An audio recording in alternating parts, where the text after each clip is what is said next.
Terminada a conferência climática patrocinada pela ONU no Egito, nós podemos fazer algumas análises com relação ao que, de fato, qual foi a conclusão dessa conferência climática. Se você quer conhecer um pouco mais sobre esse lado da batalha climática, acompanhe o vídeo até o final. Eu sou o Paulo Bittencourt, bem-vindo ao canal Modernidade e Ciência.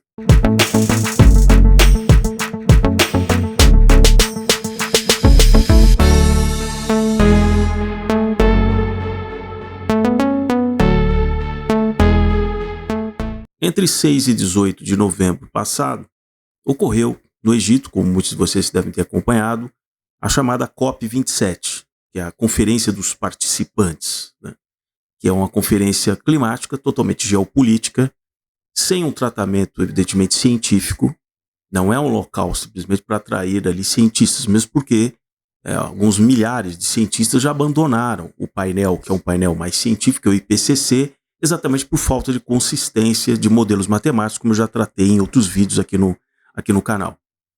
Antes da COP27 iniciar, foi encomendado um relatório, que eu já deixei inclusive o link, para quem quiser consultar, são 97 páginas, e os pesquisadores ali chegam à conclusão de que para conter as emissões de CO2 na velocidade que requeriria para conter o aquecimento de 1,5 graus até o fim do século, coisa que vocês já estão cansados de ouvir aí pela imprensa, seria necessário $1 trilhão por ano divididos entre os países desenvolvidos e, maior parte, para os países em desenvolvimento, que têm sua matriz ainda muito baseada em carvão e em petróleo.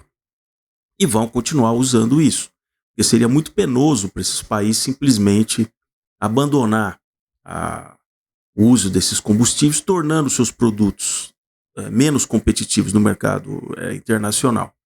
Então, se os países desenvolvidos querem realmente trocar a sua matriz energética, transformando para tudo que for elétrico, hidrogênio, que façam.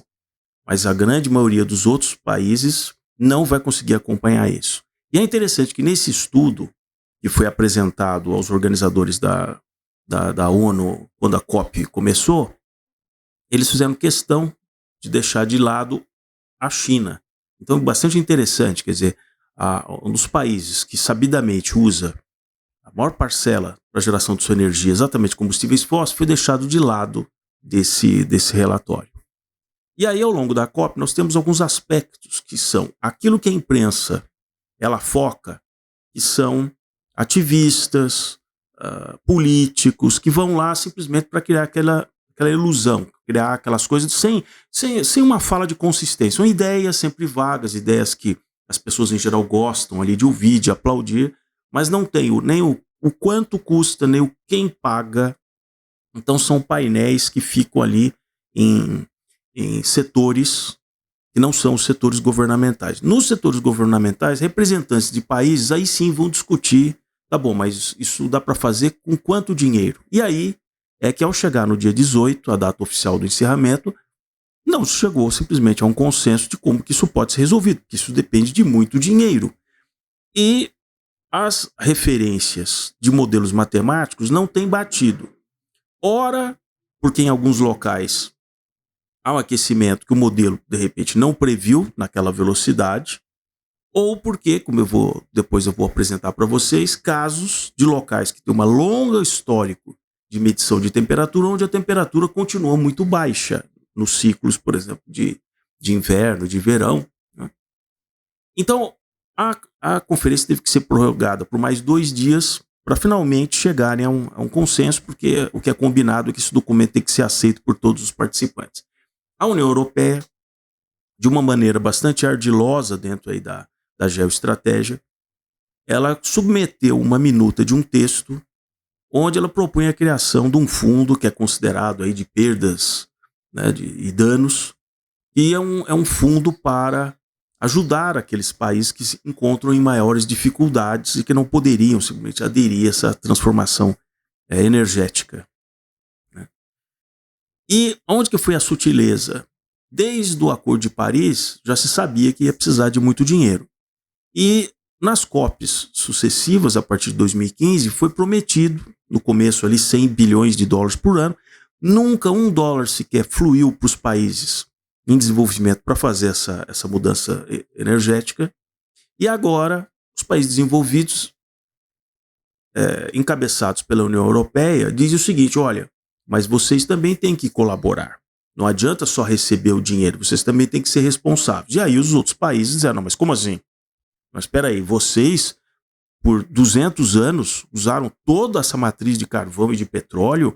Vocês, se existe algum fundamento de que houve uma mudança no clima global, vocês foram os maiores responsáveis e agora você quer que nós, que muito mais recentemente passamos a usar isso, estamos nos industrializando há muito menos tempo, nós vamos ajudar a pagar? E aí é que houve o grande impasse, né? O que de prático ficou, então, a COP? Simplesmente uma carta de intenções que, tudo bem, vai ser criado esse fundo, não se sabe qual o montante, quem vai financiar mais ou menos, quais os países que estariam liberados desse financiamento, quais os países em desenvolvimento, como que eles vão contribuir, né? Como que isso vai ser medido, quer dizer, em que taxa de redução você vai associar o envio do dinheiro, e se esse dinheiro será enviado a fundo perdido ou simplesmente um financiamento que você fará para esse país, ou seja, eles vão ter que pagar por isso. A Indonésia, durante o período da COP27, anunciou que fechou alguns bancos num movimento que foi criado para isso, um financiamento ali em torno de 20 bilhões de dólares para começar a trocar sua matriz, que usa bastante combustíveis fósseis. Então, a Indonésia vai ter que pagar por essa modificação, e vamos ver depois, né, que ela tiver trocado, se aquilo se torna viável, porque o custo dessas outras energias é bem mais alto do que o uso dos combustíveis fósseis. Então, se todos não trocarem essa matriz, os países que fizeram a migração vão ter um custo de produção bem mais alto, o que torna os produtos menos competitivos. Vamos ver, por exemplo, se a Índia, que 70% da energia vem do carvão, a China vai seguir na mesma direção, porque senão eles continuarão tendo produtos mais competitivos. E aí pode até ser que a União Europeia e os Estados Unidos bloqueiem a compra de produtos que venham da Índia e da China, mas eles não são a maioria dos países do mundo que têm as mesmas preocupações. Agora, veja que coisa curiosa, né? Coincidentemente, no mesmo final de semana, 19 e 20, quando finalmente a COP ela é encerrada, do outro lado ali, no estado de Nova York, onde tem a capital administrativa do estado de Nova York, é uma cidade chamada Buffalo, que está ali nos lagos ali, que ligam, inclusive, fazem fronteira ali com o Canadá. A cidade de Buffalo, ela já historicamente, ela é utilizada para o pessoal ali daquela latitude ali da costa leste. Se você conversar com um nova-iorquino, ele vai confirmar isso, que ele desde criança informam ali, dizem assim: olha, quando caiu a primeira neve em Buffalo? Então, eu já vi em situações do passado, que era começo de dezembro, e ainda não havia nevado em Buffalo. Está mais ao norte, numa altitude maior do que a própria Nova York, que está no nível do mar. Quando a neve vem pouca e tardia em Buffalo, os nova-iorquinos e todo mundo ali daquela região, Connecticut, New England, todo mundo daquela costa leste, diz assim: olha, esse inverno parece será ameno, a neve vai chegar mais tarde e não vai ser tão intensa. Por outro lado, quando já neva em novembro e com uma intensidade muito forte, pode esperar que as nevascas ali na costa leste chegarão com grande intensidade e bastante antecipadas, inclusive antes do Natal. Existem certos anos onde a neve nem cai na noite de Natal. Cai, por exemplo, já vi situações onde caiu na primeira semana de janeiro, por exemplo, frustrando todo mundo que queria esquiar ali, naquele clima do Natal e tal. Nesse ano, a partir do dia 18 de novembro, caiu uma neve tão intensa em Buffalo. Em Buffalo foi ali de quase 1 metro. Em outras cidades do estado de Nova York, como Hamburg, a neve chegou a quase 2 metros. Eu vou deixar algumas fotos aqui para vocês verem. E a neve chegou no dia 18 de novembro, com uma intensidade muito forte. Tem todo um fenômeno que vem do aquecimento da água sobre os lagos que estão ali próximo de Buffalo. A evaporação dessa água em relação à temperatura externa, que está mais baixa, cria condições para que isso volte uma neve muito intensa. E isso só está acontecendo, é um fenômeno que a intensidade dessa neve nessa data em novembro, ela só se equipara a uma nevasca de mais ou menos a mesma intensidade em 2014. Então, desde 2014 que não neva em Buffalo tão antecipadamente com essa intensidade. E como novembro ainda não terminou no momento que eu gravo esse vídeo, pode ser que o recorde do ano 2000 nessa região seja batido. Então, veja que interessante. Como os modelos matemáticos simplesmente falham. Porque se o aquecimento ele é global, não teria sentido, em pleno 2022, voltar a ter um fenômeno tão antecipado de tanta intensidade, como já se tem uma série histórica muito grande em Buffalo. É claro que os cientistas que ainda acreditam nisso, eles passaram então a dizer, não, isso aí é uma variabilidade climática tão intensa que pode inclusive fazer muito frio, que não tem absolutamente lógica nenhuma dentro da física. Se você vinha afirmando desde o final dos anos 80, começo dos anos 90, que o aquecimento era progressivo, e no próprio modelo, esse modelo de aquecimento até o fim do século de 1,5 graus, não é possível que simplesmente depois de tantos anos se tenha um resfriamento tão forte naquela região da costa leste americana. Isso é contra-intuitivo. Eles vão ter que ajustar os tais modelos matemáticos deles, dizendo assim, olha, apesar de que a tal temperatura global está subindo, nós vamos passar até o final do século períodos nas regiões em que realmente a temperatura cai, um frio muito intenso. Foi o que aconteceu, por exemplo, no sul do Brasil, e um frio intenso mesmo na cidade de São Paulo, que teve no ano de 2022, agosto, setembro e outubro, os picos de temperatura diárias na cidade de São Paulo, que é uma grande ilha de calor, mas o frio que veio do Cone Sul, que chegou até, que fez geadas, caiu neve em Santa Catarina em pleno mês de outubro, fez com que a máxima de temperatura na cidade de São Paulo, nesses 3 meses, ficasse abaixo de uma média histórica de muitos e muitos anos, de 30 anos. Então, do ponto de vista climatológico, tem algo errado nesses modelos.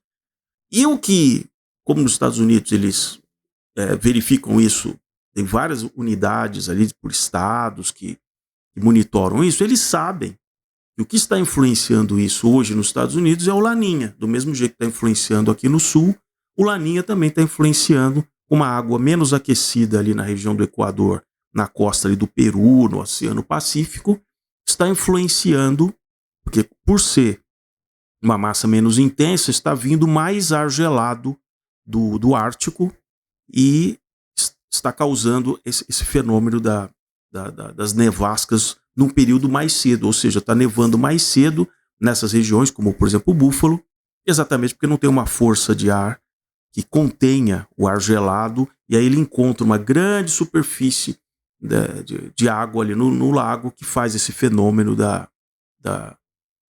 acúmulo de neve na atmosfera. Então o que fica da COP27? Fica uma carta de intenções, se desviou sutilmente da questão que os ativistas queriam de quanto de redução haveria de emissão, né, de produtos à base de petróleo, de carvão.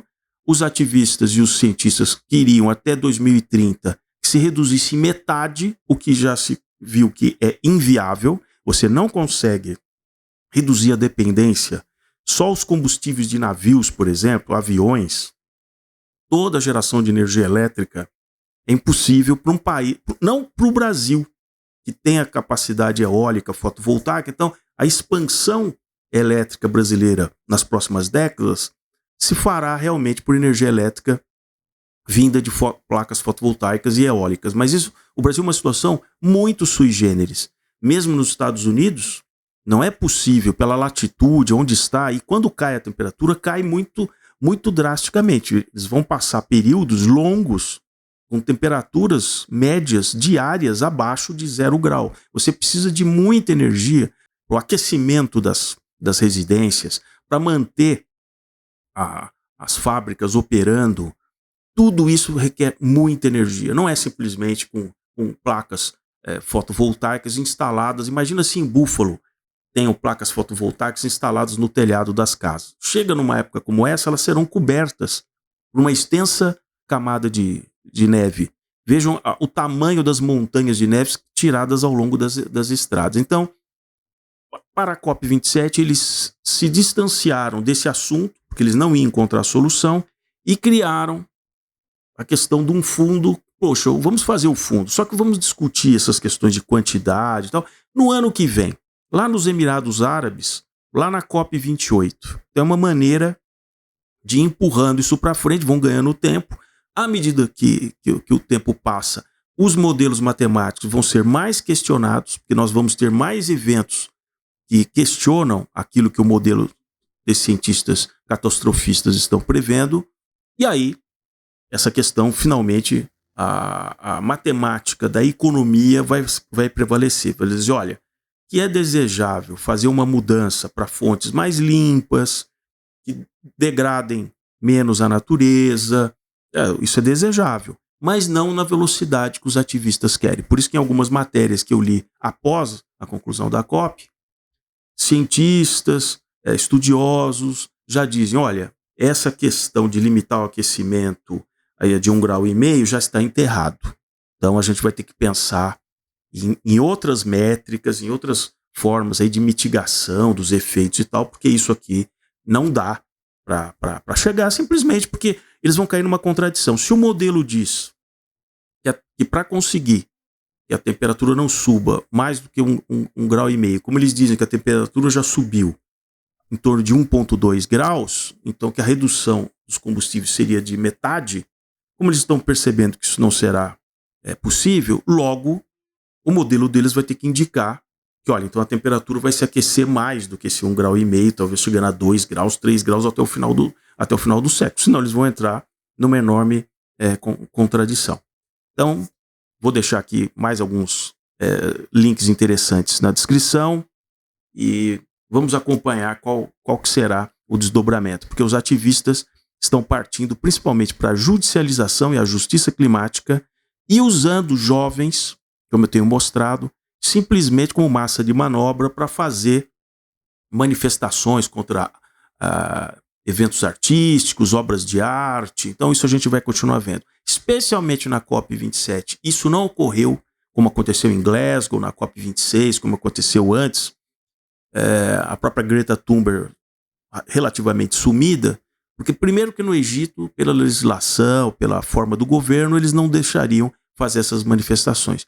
E segundo, porque o clima com relação aos eventos de guerra, a necessidade de energia, então quem financia esses ativistas mirins optou por falar assim, olha, não é realmente o momento para fazer todo esse alarde lá no Egito, porque está pesando, a coisa está um pouco pesada aqui para a realidade climática. Então, mais uma vez, se você gostou, deixa aqui o seu joinha, se inscreva no canal, vamos continuar nesse assunto que ainda tem muita coisa pela frente.